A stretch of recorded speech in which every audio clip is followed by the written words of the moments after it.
video kali ini Ibu akan membahaskan tentang soal penugasan 1.7 pada modul halaman 55 ya. Di sini untuk nomor 1 kita lihat bahwa ada 3 buah senyawa, 3 buah zat, yaitu etanol, metanol, dan air ya. Yang ditanyakannya ini adalah persen masanya ya. Sebagaimana yang sudah kalian baca di modul bahwa persen massa itu adalah ya, jadi persen massa itu adalah perbandingan antara massa zatnya dengan massa dari larutan dikalikan dengan 100% ya. Jadi di sini kita cari masing-masing ya, satu persatu. Untuk etanol masanya 10 gram dibagi massa larutan, berarti kita totalkan 10 tambah 20 tambah 70 100 kali 100%, maka hasilnya adalah 10%. Mudah saja. Untuk metanol berarti 20% dan 70%. Oke. Berikutnya kita beralih ke soal nomor 2. Soal nomor 2 ini yang ditanyakannya adalah fraksi mol ya. Fraksi mol biasanya disimbolkan dengan X, di mana rumusnya adalah mol dari suatu zat dibagi mol total ya. Berarti di sini syaratnya adalah kita harus mencari mol ya. Kebetulan zatnya adalah metanol ya, etanol dan air. Kalian sudah menentukan berapa mR-nya ya. Kemudian kita tinggal mencari berapa molnya. Ingat, mol ya, itu rumusnya adalah massa dibagi mR ya. Tinggal kita masukkan metanol masanya 32,03 diperoleh demikian ya, mol masing-masing. Tinggal kita masukkan ke rumus fraksi molnya. Untuk fraksi mol etanol berarti mol metanol dibagi mol totalnya, mol larutannya ya. Berarti mol metanol kan 1,009, kita bagi dengan mol total. Mol totalnya berarti ditambahkan semuanya ini, hasilnya adalah 18,1719. Nah, diperoleh ya. Begitu pula dengan etanol dan air ya. Jadi ingat, fraksi mol ini dia tidak memiliki yang namanya satuan ya. Berikutnya soal yang ketiga ya.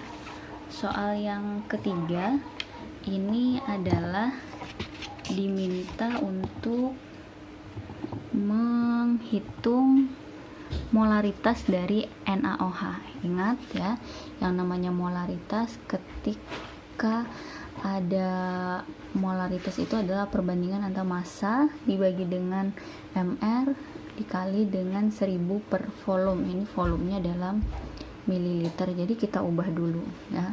Massa per mR dikali 1000 per volume, kita tinggal masukkan 2,3 per mR NaOH ini adalah 40 ya, ini salah Ibu. mR NaOH adalah 40 diperoleh dari Na23O16 H1, berarti hasilnya adalah 40 ya. Berarti di sini hasilnya 20 ya. Nah, berarti di sini konsentrasinya adalah, ini kita bagi 2 ya, karena 0,5 liter berarti diubah ke mililiter 1000 jadi 500 ya. Berarti hasilnya adalah 3,8 molar ya, atau mol per liter. Kemudian untuk nomor 4, kalau M kecil itu simbolnya berarti maknanya adalah molal. Molal rumusnya sama ya, massa per mR ya dikali 1000 per P. P-nya ini adalah massa dari pelarut. Massa pelarutnya adalah 500 gram. NaCl karena di sana garam dapur, kita tuliskan saja NaCl. NaCl adalah mR-nya 58,5, Na-nya ada 23, Cl-nya adalah 35,5 ya. Sehingga setelah perhitungan diperoleh 0,58 molar ya. Kemudian soal kelima yang terakhir adalah normalitas ya. Jadi normalitas ini rumusnya itu tergantung dari zatnya. Karena ini adalah zatnya asam ya, maka kita bisa Yang membedakannya itu nanti adalah berat ekivalennya ya. Jadi berat ekivalen itu adalah MR dibagi dengan H plusnya ya. Kalau ini asam berarti kita tahu ada berapa atom H plus yang dilepas. Kalau dia basa berarti ini berapa OH- yang dilepas ya.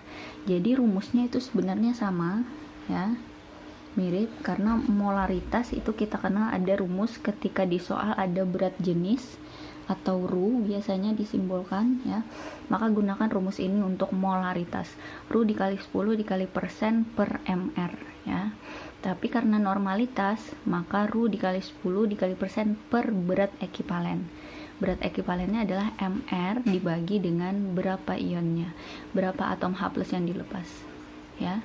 Nah, diperoleh 49 di sini ya. Tinggal kita masukkan massa jenisnya 1,19 dikali 10 dikali persennya ya. Ada datanya 98% per 49, maka diperoleh 23,8 normalitas ya.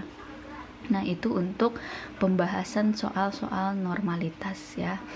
Untuk berikutnya kita akan lanjutkan materi ini, pembuatan larutan ya. Jadi bagaimana pembuatan larutan? Pembuatan larutan itu adalah konsepnya kita bisa membuat larutan dengan konsep pengenceran. Ingat ya, konsep pengenceran itu rumusnya adalah M1V1 M2 V2 ya. Molaritas pertama dikali volume pertama sama dengan molaritas kedua dikali volume yang kedua. Ini konsep pengenceran ya. Nah, pembuatan larutan itu bisa dari larutan padat. Jadi misalnya kalian membuat larutan garam ya dengan konsentrasi tertentu, berarti itu garamnya padat, berarti pembuatan larutan dari zat terlarut zat padat. Kemudian ada juga dari larutan pekat ya, larutan pekat. Silahkan kalian lihat modul, baca materi halaman 56 hingga materi halaman 62 ya. Silahkan deep learning dulu, kemudian akan kita bahas di timeline. Sekian, assalamualaikum warahmatullahi wabarakatuh.